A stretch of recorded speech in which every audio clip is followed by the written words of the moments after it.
मूकं करोति वाचालं पंगुं लंघयते गिरिं यत्कृपात्तमहं वन्दे परमानन्दमाधवम्। श्रीमन्मदनगोपालं वृन्दारण्यपुरन्दरं श्रीगोविन्दं प्रपद्येऽहं दीनानुग्रहकालकम्। वंशीविभूषितकरान्नवनीरदाभात् पीताम्बरादरुणबिम्बफलाधरोष्ठात् पूर्णेन्दुसुन्दरमुखादरविन्दनेत्रात् कृष्णात् परं किमपि तत्त्वमहं न जाने। नवजलधरवर्णं चम्पकोद्भासिकर्णं विकसितनलिनास्यं स्फुरन्मन्दहास्यं कनकरुचिदुकूलं चारुबर्हावचूलं कमपि निखिलसारं नौमि गोपीकुमारम्। निर्माणमोहादितसङ्गदोषा अध्यात्मनित्या विनिवृत्तकामाः द्वन्द्वैर्विमुक्ताः सुखदुःखसङ्गैर्गच्छन्ति मूढा पदमव्ययं तत्। अविनाशी परम पद को कौन प्राप्त करता है, ये भगवान बतलाते हैं। निर्माण मोह, मान मोह से जो रहित हो, जित संग दोषा, आसक्ति का दोष जिसने जीत लिया हो, जिसमें आसक्ति न रही हो, विषयों की आसक्ति। विषयासक्ति जहाँ पर है वहीं पर बंधन है। यही आसक्ति भगवान में हो जाए तो उसका नाम प्रेम है, और यही आसक्ति विषयों में हो जाए तो उसका नाम मोह है। तो ये आसक्ति जब तक विषयों में रहती है तब तक कामना पैदा होती रहती है, और जब तक कामना पैदा होती रहती है तब तक कामना से उत्पन्न होने वाले जो दोष हैं वे सब भी बने ही रहते हैं। तो विषयों के बदले में भगवान में आसक्ति, या तो आसक्ति रहे नहीं कहीं पर भी, संसार की सत्ता ब्रह्म की सत्ता में विलीन हो जाए, और आसक्ति यदि रहे तो केवल भगवान के चरणारविंद में, भगवान के रूप गुण यश में, भगवान की कीर्ति में, भगवान के सौंदर्य माधुर्य में आसक्ति रहे, तो वो आसक्ति विषयाशक्ति को का नाश कर देती है। विषयाशक्ति और भगवदाशक्ति में बड़ा अंतर है। विषय की आसक्ति जो है ये पद पद पर मन को विषयों की खोज में ही लगाए रखती है। रात दिन स्वप्न में भी वो विषयों का ही चिंतन होता उसके द्वारा, और ये दोनों में बड़ा भारी संबंध है। विषय चिंतन से आसक्ति बढ़ती है और विषयाशक्ति से विषय चिंतन बढ़ता है, और वो उसका कहीं अंत नहीं है, कहीं कोई पार नहीं है। प्रकृति का के विस्तार का अंत नहीं है। इसलिए विषयों की प्राप्ति से विषय कामना छूट जाए ये नहीं होता, ऐसा कहा है। क्योंकि जितना भी विषयों का प्राप्त होना है उतना ही अधिक विषयों की इच्छा होना है, कहीं भी तृप्ति नहीं होती इनसे। ये अपने बात हुई थी उस दिन कि जो चीज अनित्य है, अपूर्ण है और परिवर्तनशील है, उससे कभी भी किसी को भी आत्म तृप्ति नहीं होती, संतोष नहीं होता, क्योंकि वो अपूर्णता निरंतर सामने रहती है, अनित्यता निरंतर सामने रहती है। जो वस्तु मिली है वो अपूर्ण है और जो मिली है वो रहेगी नहीं और मन मानी मिलती नहीं।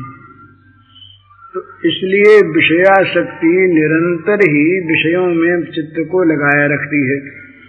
विषयासक्ति से कामना पैदा होती है, कामना से अगले सारे दोष पैदा होते हैं।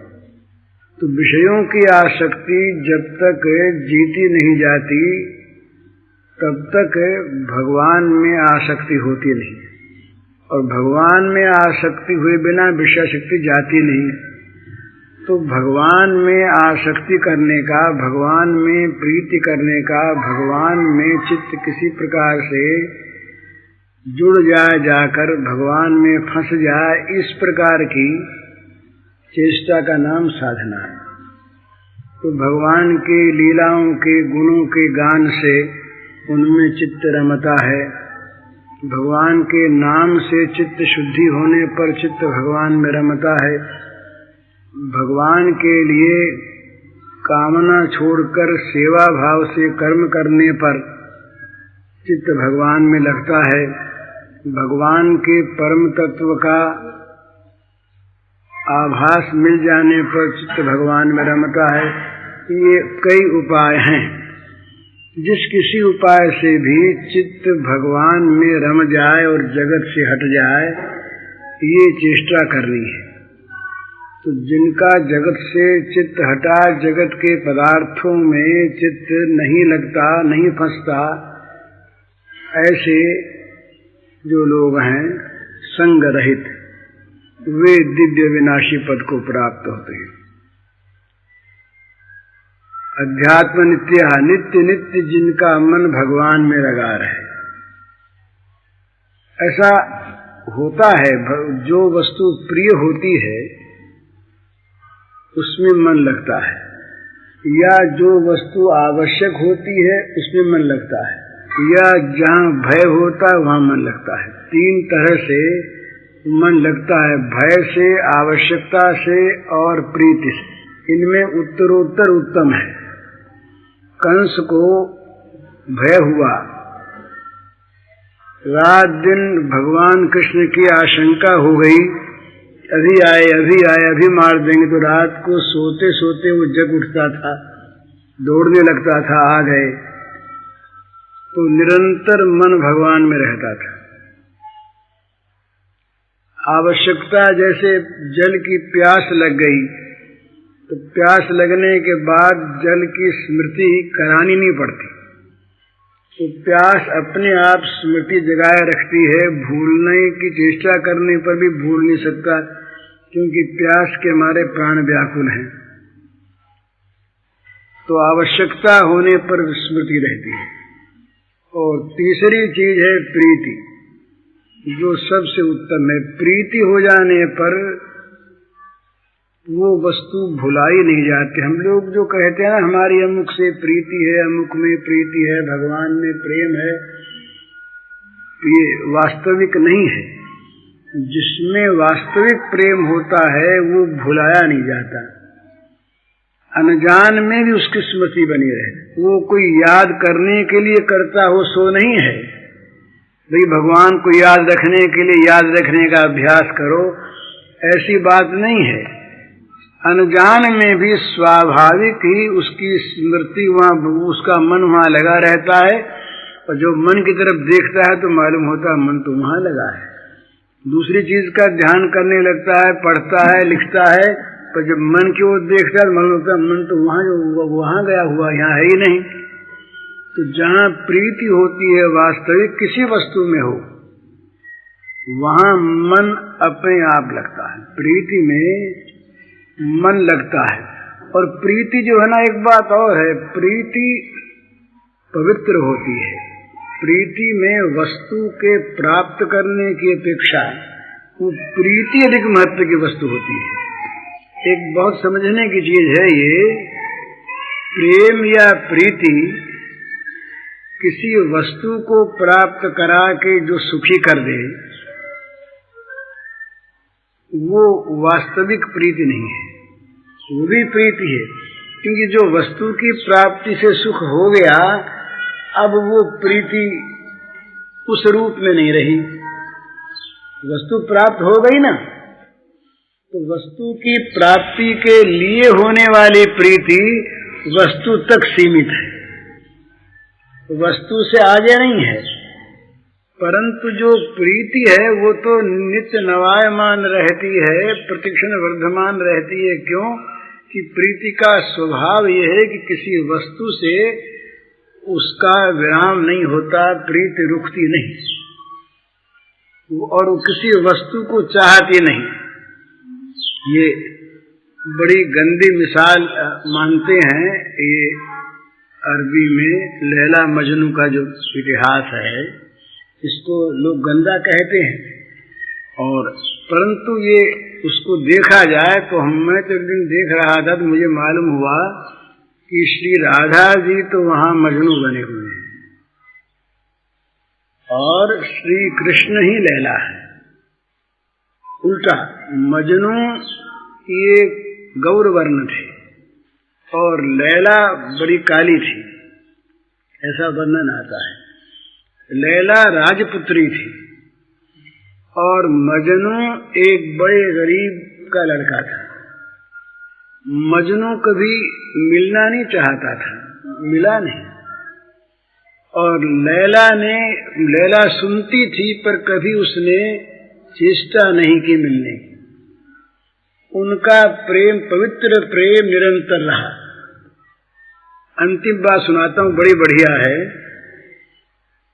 मजनू की मृत्यु हो गई तो गरीब था, तो उसको उसके आसपास के लोग ले गए कब्रगाह में और वहां उसको दफना दिया गया। जैसे दफनाते हैं मामूली तौर पर, कोई राजा तो कोई बादशाह का तो लड़का था ही नहीं। ये बात जब लैला को मालूम हुई तो लैला अपने पिता की अत्यंत प्रिय पुत्री थी।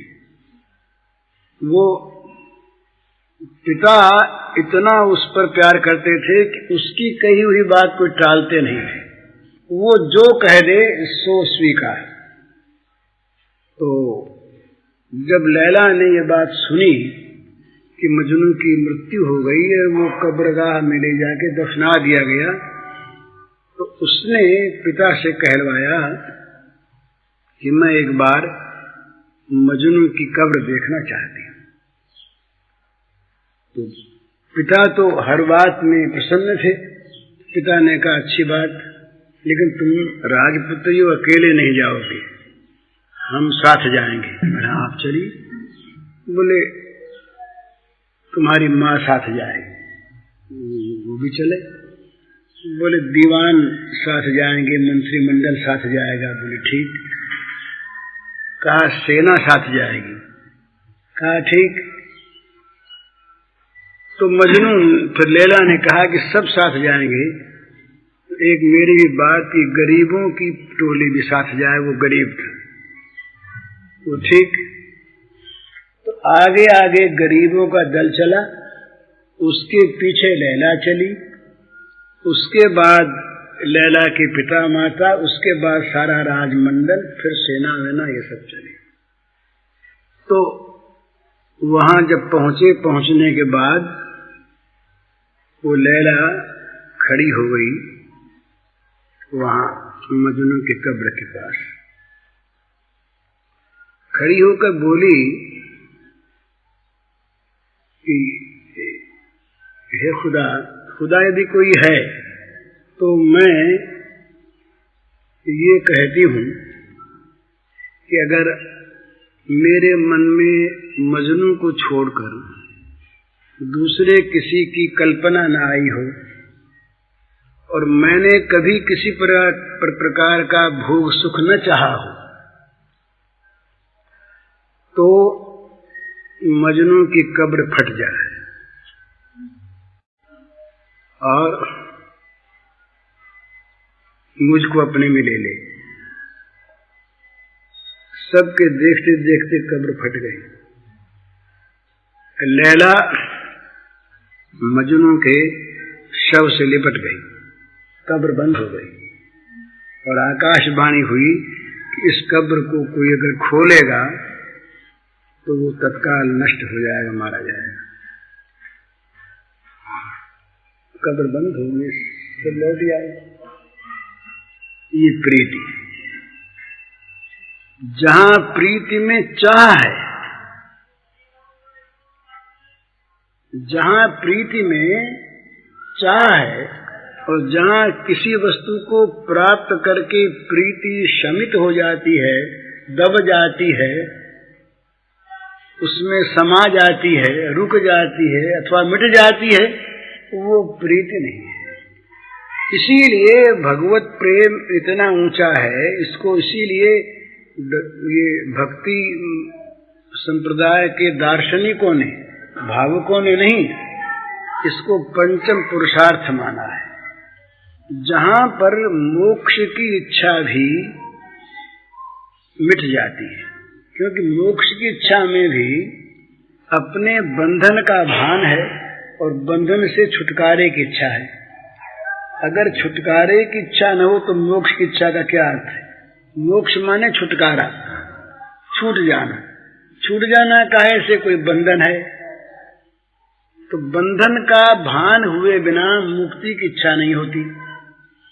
और बंधन का भान किसी को होता है, वो कोई व्यक्ति होता है, और बंधन में उसको दुख है तभी छुटकारा चाहता है। तो मुक्ति में, मुक्ति की इच्छा में अपने दुख से छुटकारा पाने की इच्छा है, चाहे वो आत्यंतिक दुख हो। ऐसा कहते हैं कि मुक्ति की प्राप्ति से सारे दुखों का सदा के लिए अवसान हो जाता है। तो मुक्ति की इच्छा करने वाला चाहता है ना कि सदा के लिए मेरे दुखों का अवसान हो जाए। बड़ी भारी उसकी अहम के मंगल की कामना है। तो इससे भी ऊंचा, जहां पर अहम सर्वथा दूसरे किसी के सुख में विलीन हो जाए, दूसरे किसी के सुख का स्वरूप बन जाए, अपनी स्थिति ही न रहे, इसका नाम प्रेम है। ये प्रेम में जहां हम लोग छोटे छोटे कामनाओं को, गंदे काम को जहां प्रेम का रूप समझ लेते हैं, ये तो हमारी समझने की गलती है। वो तो इतना ऊंचा है, इतना ऊंचा है कि जहां तक बहुतों की तो दृष्टि ही नहीं जाती। तो इस प्रकार की प्रीति जहां होती है वो तो चरम अवस्था है। पर इस प्रीति का अभ्यास जहां आरंभ होता है वहां पर स्मृति नित्य बन जाती है। तो तीसरी बात प्रीति से स्मृति होती है, ये जो मैं कह रहा था। जहां निस्वार्थ प्रीति का प्रारंभ होता है वहीं पर स्मृति अखंड होने लगती है। जहां जहां प्रीति में कोई स्वार्थ है वहां वहां पर तो वो स्वार्थ आकर के प्रीति को भुलाता है। स्वार्थ याद आती है ना कि इस प्रीति से अमुक चीज प्राप्त करनी है, तो अमुक चीज प्राप्त करनी है तो वो चीज जितनी देर याद रहेगी उतनी देर प्रीति नहीं रहेगी। वो वस्तु चाहे भगवान ही हो, भगवान को प्राप्त करने की इच्छा से भी बढ़कर भगवान की प्रीति की इच्छा है। भगवान की प्राप्ति तो प्रीति वाले को निरंतर है ही, क्योंकि उसके मन से तो भगवान कभी जा नहीं सकते। भगवान में ये शक्ति नहीं है कि वो प्रेमी हृदय का परित्याग करके कहीं जा सकें। तो प्रेमी का जो निष्काम निश्चल हृदय है वो भगवान को नित्य बांधे रखता है। भगवान तो वहां से जाते हैं जहां दूसरा कोई आ जाता है। कोई स्वार्थ आ गया, कोई काम आ गया, कोई वस्तु आ गई, वहां तो भगवान निकल जाते हैं, भगवान को निकलने का मौका मिल जाता है। और जहां निष्कपट निश्चल निर्हेतुक प्रेम है वहां से भगवान जा नहीं सकते, भगवान वहां बंध जाते, भगवान वहां बंध जाते। भगवान को बांधने की अगर कोई भी डोरी है, साधना है, तो केवल प्रेम की डोरी है, प्रीति की डोरी है, और किसी से भी भगवान बंधते नहीं। ज्ञान में भगवान उस ज्ञान के जानने वाले को लुप्त कर देते हैं तो बंधने का सवाल नहीं रहता।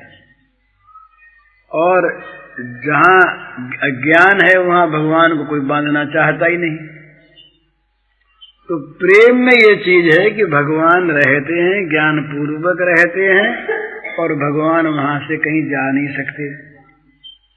तो इसलिए भगवान की प्राप्ति की अपेक्षा भी भगवान की प्रीति का प्रेमियों की दृष्टि में अधिक महत्व है।